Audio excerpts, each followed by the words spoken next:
역사 속 가장 어이없는 전쟁 탑10. 1. 케이크 전쟁. 멕시코 혁명 후 불안정한 사회 속에서 프랑스의 한 제빵사는 멕시코 병사들이 자신의 가게를 약탈했다고 주장했습니다. 프랑스 정부는 이를 구실로 약탈 피해 보상금으로 무려 60만 페소를 요구했는데 이는 당시 멕시코 경제 상황에서는 터무니없이 큰 금액이었습니다. 멕시코가 이를 거부하자 프랑스는 해군을 동원해 멕시코 항구를 봉쇄했고 결국 전쟁으로 이어졌습니다.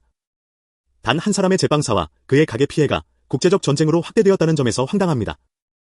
특히 프랑스가 요구한 금액은 당시 멕시코 병사의 평균 연봉과 비교해 수백 배에 달하는 액수였다는 점에서 더욱 과장된 사건임을 보여줍니다. 2. 젠킨스의 귀 전쟁. 1731년 영국 상선 선장 로버트 젠킨스는 스페인 해안 경비대에 의해 배를 수색당하는 과정에서 자신의 귀가 잘리는 사건을 겪었습니다. 8년 후 그는 자신의 잘린 귀를 보존해 의회에 제출하며 스페인의 잔혹성을 주장했습니다.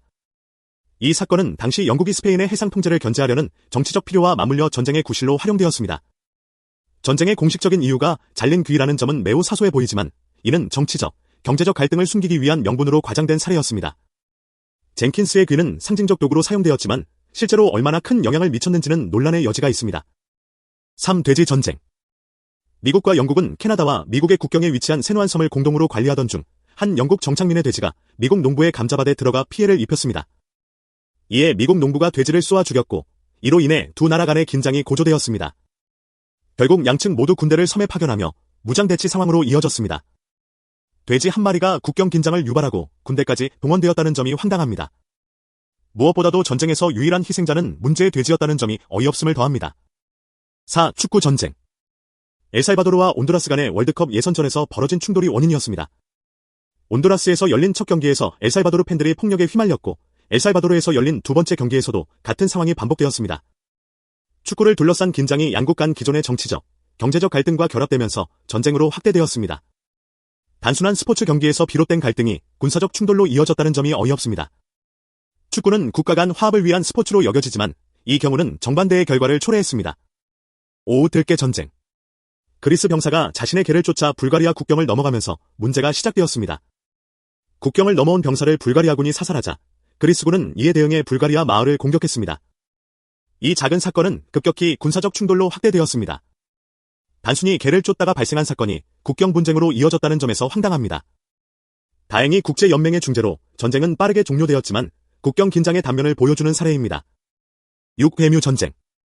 제1차 세계대전 이후 호주의 농부들은 정부의 지원 아래 대규모 농작물을 재배하고 있었으나 1932년 대규모 에뮤떼가 서우주 농장을 침범하면서 문제는 시작되었습니다. 에뮤는 밀밭을 파괴하고 급수시설을 손상시키며 큰 피해를 주었고 농부들은 정부의 도움을 요청했습니다. 이에 호주 군대는 기관총까지 동원해 에뮤를 제거하려 했으나 빠르고 민첩한 에뮤떼를 효과적으로 제압하지 못했습니다. 군대가 총기를 동원하고 전략까지 세웠음에도 불구하고 새떼를 제대로 제거하지 못한 점이 황당합니다. 특히 군의 사격이 종종 빗나가면서 에뮤는 날쌘 속도로 사라졌고 이로 인해 전쟁은 실패로 기록되었습니다. 군대와 새떼 간의 전쟁이란 발상 자체가 어이없음을 더합니다. 몰도바 트란스니스트리아 전쟁. 소련 해체 이후 몰도바는 독립을 선언하며 자신들의 정체성을 확립하려 했습니다. 그러나 몰도바 내 트란스니스트리아 지역은 소련식 공산주의 체제를 유지하려고 했고 이를 둘러싼 갈등이 폭발했습니다. 특히 트란스니스트리아는 키릴 문자를 사용하는 것을 고수하며 몰도바의 라틴 문자 사용 정책에 강하게 반발했습니다. 이 문화적, 언어적 갈등은 양측의 군사적 충돌로 이어졌고 1992년 7월까지 약 1000명이 사망하는 등 심각한 피해를 남겼습니다.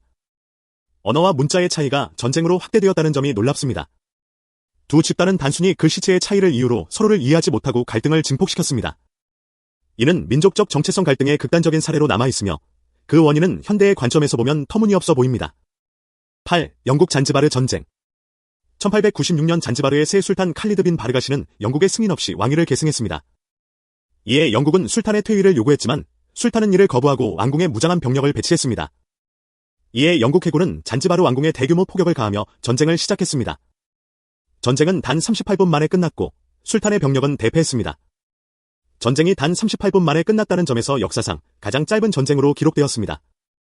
잔지바르의 술탄은 영국의 해군력에 맞서 불과 2800명의 병력을 배치했으나 제대로 된 대응도 하지 못하고 항복했습니다. 전쟁의 원인과 전개 과정이 단순히 힘의 과시와 정치적 명분을 위한 것이었다는 점이 터무니없습니다. 9. 리자르 전쟁. 스페인의 작은 마을 리자르 주민들은 프랑스 왕이 스페인 왕을 모욕했다고 주장하며 이에 대한 보복으로 프랑스에 전쟁을 선포했습니다. 이 전쟁은 리자르 마을 의회의 선언으로 이루어졌으나 사실상 아무런 군사 활동도 없었습니다. 선언 후 몇 년 동안 프랑스 측은 이러한 전쟁이 선포되었다는 사실조차 몰랐습니다. 단순히 프랑스 왕의 모욕이라는 모호한 이유로 전쟁을 선포했으며 실제로는 어떠한 충돌도 없었다는 점이 어이없습니다. 이 전쟁은 약 93년 후 공식적으로 종결 선언이 이루어질 때까지 완전히 잊혀져 있었습니다. 이는 전쟁이라기보다는 유령 전쟁으로 평가받을 정도로 황당한 사례입니다. 10. 이물통 전쟁. 이탈리아의 두 도시국가 볼로냐와 모데나는 경쟁 관계에 있던 중 모데나 군이 볼로냐의 우물을 약탈하면서 문제가 시작되었습니다. 이 약탈은 단순히 군사적 목적이 아닌 모데나 측의 조롱과 도발로 해석되었습니다. 이 사건이 원인이 되어 양측은 대규모 전쟁을 벌였고 2,000명 이상의 병사가 전투 중 목숨을 잃었습니다. 단순한 나무 물통 하나가 도시국가 간의 대규모 전쟁으로 확대되었다는 점이 매우 황당합니다. 더욱이 이 물통은 전쟁이 끝난 후에도 모데나의 주요 전리품으로 보존되며 오늘날까지 모데나 대성당에 전시되어 있습니다. 이는 사소한 사건이 얼마나 큰 결과를 초래할 수 있는지 보여주는 사례로 자주 언급됩니다.